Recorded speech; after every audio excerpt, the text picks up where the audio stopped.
So, before we went on summer break, we did a fantastic photo shoot for the cover of Ladies' Home Journal. Oh, wow. That's great.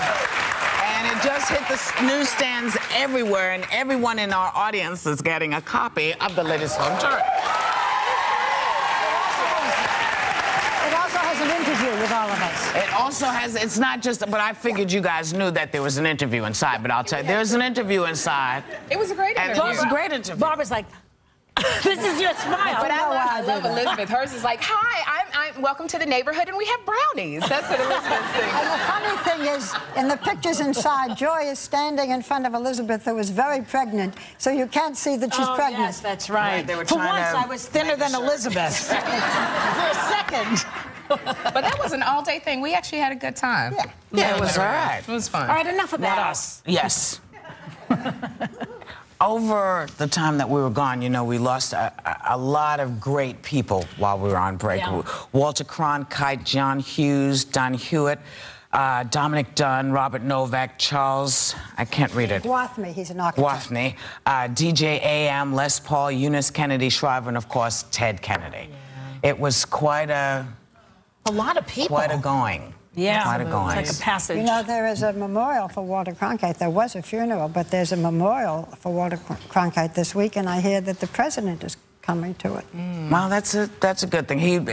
If anybody was presidential, Walter was. He was cool. The most trusted man in America, they used to call him, when the news really was trustworthy, more than it is now, I think. Yeah. But you know, as there are losses, there are also gains. The Duggar family just announced that they are expecting baby number 19. You know what's so fun? I love now, a lot of us are sitting here going, what?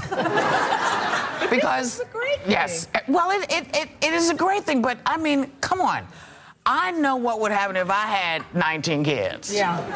Everything would be walking on the floor. I'd be dragged. I mean, but she looks amazing. Well, she doesn't look. This is what I love about the Duggars, because they are training these kids to be self-sufficient. As a matter of fact, their son, who just got married, he's expecting a baby as well. But this woman is going to have 19 people to take care of her and her husband if anything happens. She makes the Octomom look like a virgin. She names, they name every child's name begins with a J. Yeah. They got They actually said they were changing that this time. Really? They ran out of J's. They went to J's? They went to W's? Really? Good for you, girl. No, I think it's the daughter-in-law who went to W. I don't know if that's true. We could find out. I think they did. I think that they actually said they were thinking that Whoops 19 kids. When do you have, like, time alone, you and your husband, actually, to just, They have enough time alone to have 19 children. What about her uterus? Let's talk about her uterus. That's what I was saying. It's got to be on the That's what I was talking about in terms of concierge in there.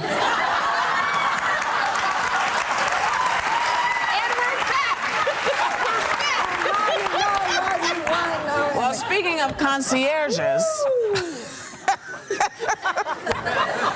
what about what? Yes, Barbara. No, I wanted to say something about Ted Kennedy.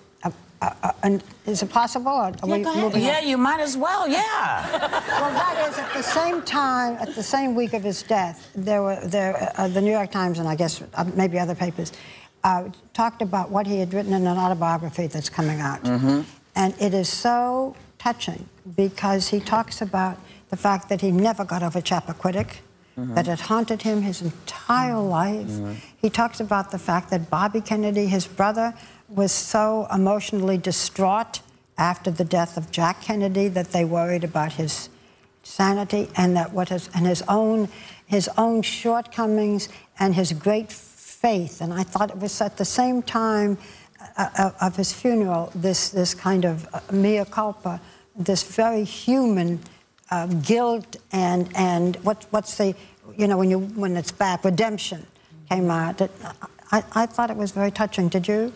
Yeah, I like Teddy. Teddy was a friend and somebody I had a lot of respect for. So, you know, if you took time to pay attention to when he talked personally, which wasn't that often, you would know that he he felt strongly about what had happened at Chappaquiddick, and that he was always, that was something he was carrying with him for the rest of his life. And funnily, if you look at some of the earlier writings about him, they'd say, well, you know, he was blasé about it, he didn't, but people want to think that folks don't care, but he cared a great deal about what happened. And this was a man whose greatest passion was to serve, there's that word again, was to serve his country. His family was about service. Well, but he, in particular, that's what Teddy wanted to do. He wanted to make the world better for everybody else, and I loved it. One thing about the memorial service, or the funeral, both of them actually, they really didn't talk enough about Joan Kennedy. She was there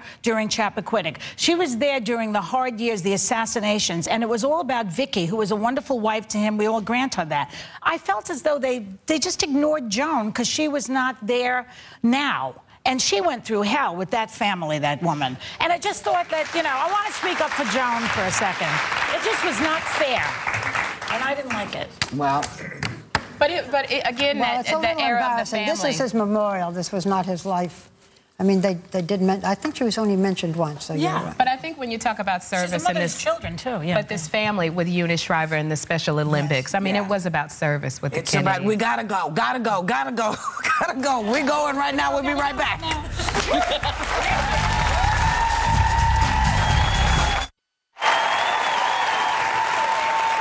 All season long, we're going to be taking you behind the scenes and into different parts of our lives. You've never seen things like this before. We call it ViewTube. That's original. And here's a peek into how some of us spent our summer vacation break. Take a look. Hi, everybody. Hi, cute man with only a Speedo on. Hey. This is us. We're walking in Southampton. Walking on. Three girls. We just had a great lunch. We had so much fun. I'm going to be interviewing Regis Philbin. There's a mariachi band here. Got the sunglasses that you need. Got my 5-inch heels. And yeah, I am going to walk on the beach in my 5-inch heels. All right, so this is the bathing suit, okay? So I'm going to actually see if this bathing suit works on the beach in the water, okay? Here we go. All right, no back fat. I believe it is the oldest family-owned department store in America.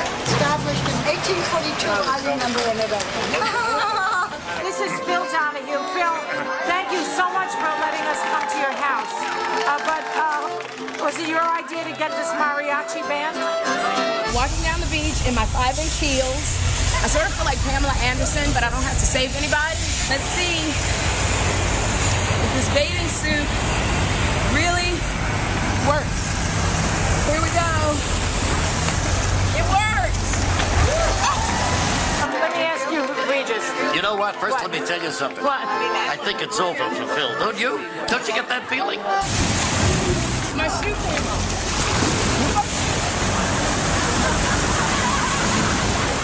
This is probably the only picture I will take. I'm on a diet and it will say. Oh, yeah.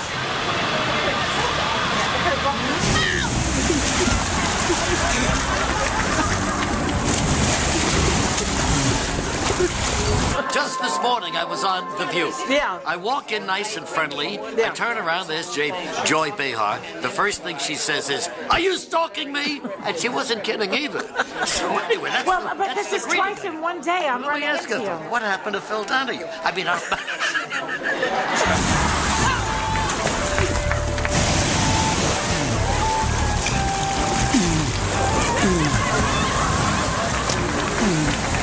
Here we go. We're going to do some very serious shopping.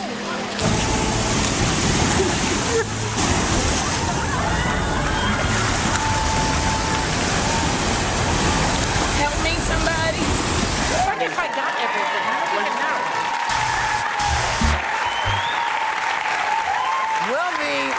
We'll be right back. Really, we'll go.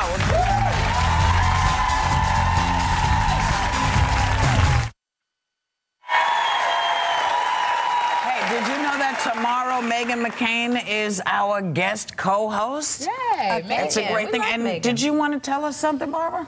Oh, no, I just want to tell you who those two women were whom, whom I insisted be on camera. The dark-haired one is Judith Giuliani, Rudy Giuliani's wife, and he's going to be on with us on Friday. Oh. And the other side is the editor-in-chief of Avenue Magazine, Pamela Gross Finkelstein. Oh, cool. Okay.